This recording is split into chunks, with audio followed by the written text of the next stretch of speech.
Shabbat Shalom. Abraham was a veteran then, and not just because of his going to battle against God for Sodom and Gomorrah, but last week we read about him leading a crack commando unit raid to rescue Lot. It seems like Lot is always getting in trouble. And it wasn't just Abraham who was a veteran. So too was Moses, as well as everybody else that came out from the Exodus, fighting the wars through the wilderness, as well as settling the land under the leadership of Caleb and Joshua, and then, of course, under the Shoftim, and then under David and the other kings. It actually seems like Jewish history is replete with veterans, and indeed, they receive enormous praise throughout the text of the Tanakh and throughout the words of our tradition. And yet, if you ask the average Jew in the 20th and 21st century about the militancy of Judaism, they would look at you like you had hit your head. What do you mean, the militancy of Judaism? The great war exploits of Judaism, the great heroes of Jewish military. What? David is better remembered as a king and as a poet, and for other reasons than he is for his thousands of slain enemies. When we think of the militant Jews, such as Samson, we wave them away as being the aberration. And over the time, it seems as though many modern Jews feel that fighting is a job best left for someone else, that fighting isn't a Jewish occupation. How did we get from one to the other? And where do we go from here? Well, to understand why Judaism had, for almost a 2,000-year stretch, a ambivalent leaning towards negative feeling towards fighting and militancy and military service, we have to understand the last great Jewish war, which was Bar Kokhba. Exactly. Everybody remembers the Great War of Jerusalem, the war against Rome in 70 CE, because that was the war that led to the destruction of the Second Temple. That was the war that led to, well, actually not much else. Josephus talks about this war, and so it gets a lot of screen time because he wrote a book, and there was no one left to write a book for Bar Kokhba. The war that destroyed the Second Temple was a catastrophic war, and it did lead to many dead, but it was also kind of just one moment in our history. The Romans did not instigate too severe reprisals apart from razing the temple. The Bar Kokhba revolt, on the other hand, the Bar Kokhba revolt, that was the straw that broke the proverbial back of the camel of Rome. When the Bar Kokhba revolt happened, Rome decided it was no more Mr. Nice Empire, as if they had ever been nice, that now this continued Jewish rebelliousness had to be dealt with once and for all.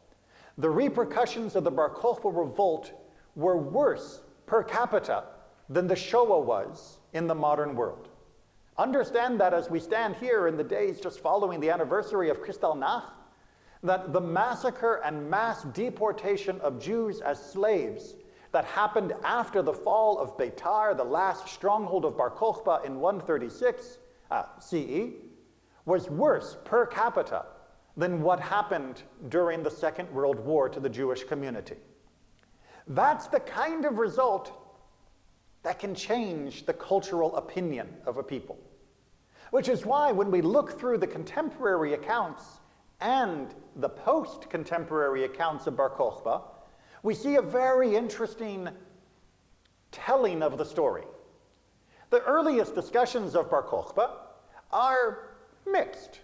It's clear that already by the time of the mid-2nd century CE, the Jews were getting a little tired of all of these revolutions and wars. These are only two of them, the two major ones, but there were many other uprisings and attacks against the Roman Empire for the obvious reason that we didn't like being occupied. But by the time we get to the 2nd century, it's wearing a little thin. We already sort of realized that we dodged a major bullet in 70 CE, and we only barely were just able to survive as a cultural people without the temple, thanks to the remarkable insight of the sages of that generation. But going on, it's, getting a little less justifiable to keep causing trouble. Which is why when Bar Kokhba comes onto the scene, begins to prepare, to plot, and strategize to fight against Rome, seeing them at a weak point in their empire, you get two camps. You get one camp which says, Bar Kokhba, we don't need another war, we're good, it's fine, we'll wait for Mashiach, and you ain't him. On the other hand, we get rabbis such as the most famous, Rabbi Akiva, who says, absolutely, Bar Kokhba could be Mashiach.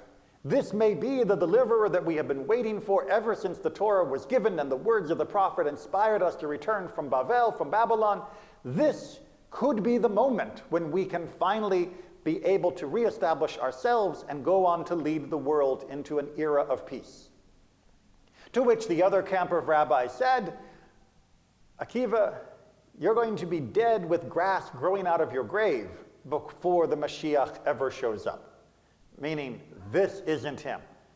It was, of course, also prescient because Rabbi Akiva, as one of those who was the most vocal supporters of Bar Kokhba, after the war was over, was one of those that was singled out for torture and public execution by the Romans. He had the honor of having his skin flayed from him in public. So that is the contemporary account. There's a mixed feeling. Bar Kokhba was rough, he was tough, he wasn't always nice, but maybe he would lead us to redemption. It wasn't quite settled. By the time we read the stories of Bar Kokhba that were written later, after the destruction, after the mounds of bodies had been taken care of, which, by the way, led to the establishment of the fourth paragraph of the Birkat HaMazon. Yes, every time we say Birkat HaMazon and we add that fourth paragraph, we are still thanking God for the mercy to be able to bury the dead of this revolution. Again, this made a cultural impact. By that point, the narrative had changed a little bit about Bar Kokhba. How did Beitar fall? Most of you probably know the story of Masada because they wrote a book about it and they made a movie about it. Nobody's ever written a book, well, nobody's ever written a popular book about Beitar, and nobody's ever made a popular movie about Beitar.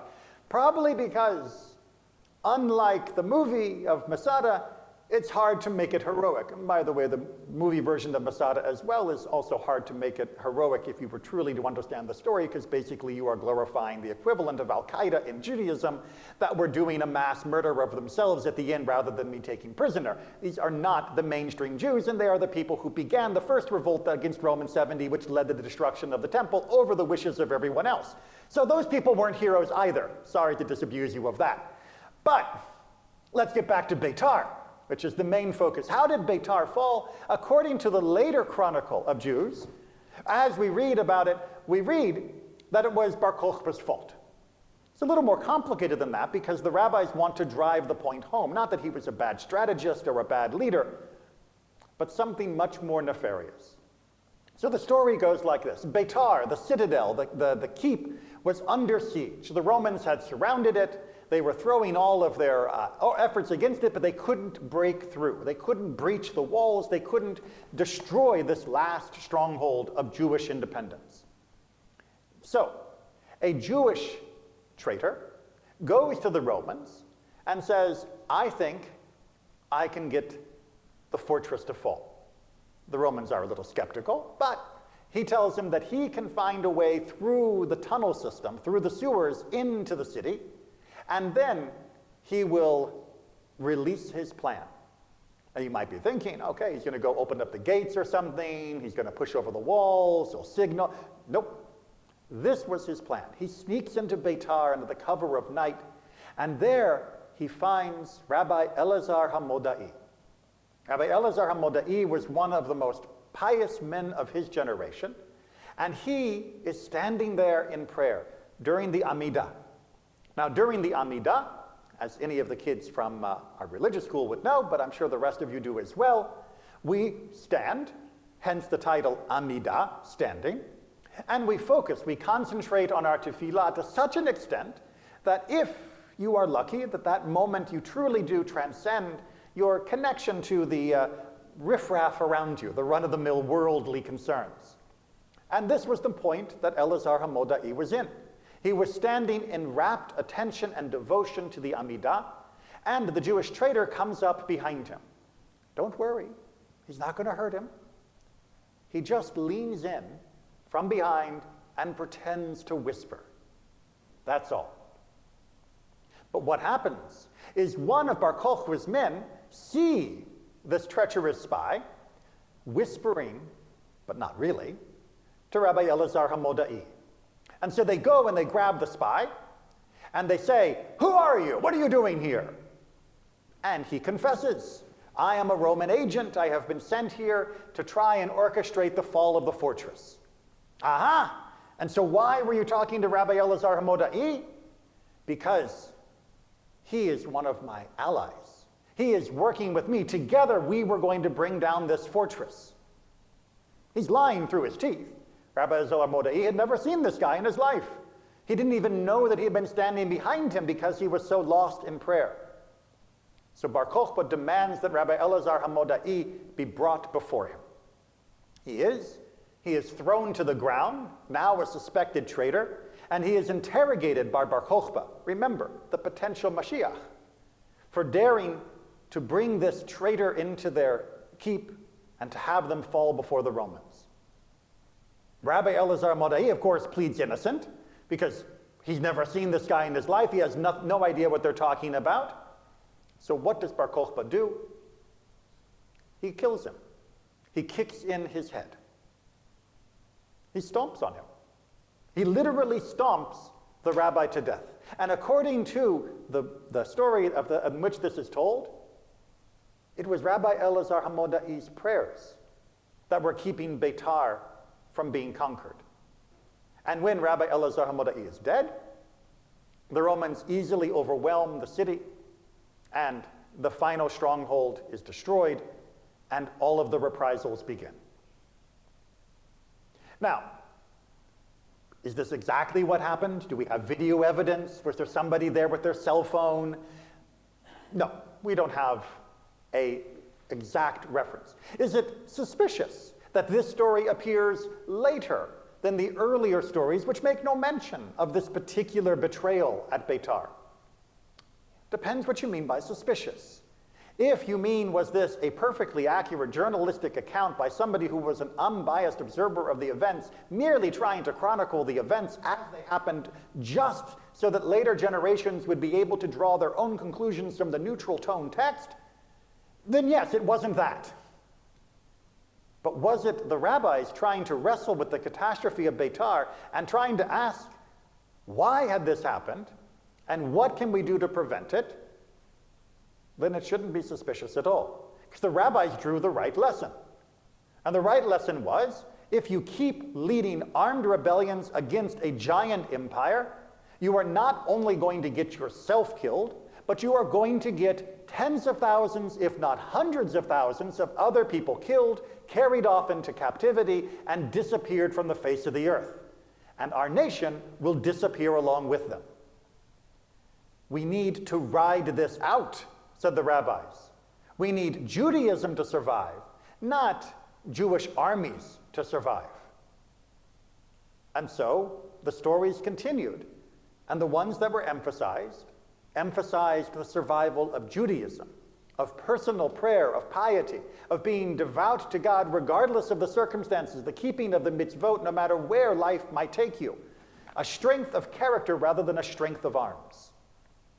And for almost 2,000 years, that was exactly the right message. Because for almost 2,000 years, there was no choice. Honestly, there was no choice. If a Jew wanted to serve in the army of France or Germany, before they were France or Germany, during the Middle Ages, they would not be allowed. How could they swear fealty to their liege lord on the cross and still remain Jewish? Could they serve in the armies of a sultan or a caliphate? Of course not. They were Jews. We were not allowed to serve in their militaries, and we had no military of our own. What we needed to do was survive despite their militaries, survive despite their militancy and their empires and their persecutions. And the lessons of the rabbis that were drawn from the fall of Beitar, the lessons that were taught, allowed us to do so. They allowed us to embrace the message in Torah and Tanakh of peace and of a vision for redemption that would eventually sweep over the world, but for which we would have to wait. Something changes, though. The Enlightenment begins, and all of a sudden, in some places, Jews are allowed to be in the military of their countries. Jews fought in the Revolutionary War for America. Jews fought in the Civil War, unfortunately on both sides. Jews fought in World War I, not only from the American military, but they were also distinguished among the Germans and the British and the Belgians and the Italians and the French. They were in all of the militaries of Europe. In Russia, not exactly by choice. But something else changed during this time, which was a growing sense that there was no longer an alternative to standing up for ourselves. That as the antagonism of anti-Semitism became more and more concrete, and as the borders of the world became more and more concrete, thus depriving us of places to flee, more and more Jews felt that they needed to be able to stand up for themselves because no one else was going to, and there was nowhere else to flee. Many of those chose to make their stand in Eretz Israel. The early Zionists knew that they would have to return to Israel, the only land that we might be able to claim as being our own. And once there, they would not be able to look to anyone else to protect them. They would have to learn to protect themselves. They would have to drill and train and become soldiers in Israel once more. Other Jews in the United States or other Western countries that realized there was a glimmer of opportunity for perhaps equality and acceptance, likewise, realized that if they were going to appreciate the blessings of this and other countries that were willing to accept us as equal citizens, then we must shoulder equal responsibility for the protection of the freedoms of these countries.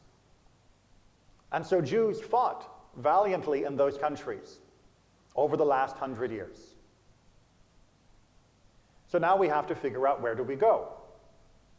Do we return to the traditions of Tanakh, of praising David for killing more Philistines and taking their foreskins as a bride price? Do we return to praising Samson for slaughtering a village for having the temerity to disagree with his choice of bride? Do we put down our arms, hide in the ghetto again, hide in the face of persecution, and say, maybe we'll just wait for Mashiach, and why should we try to defend ourselves? It only makes things worse. No. Both phases of our history are done.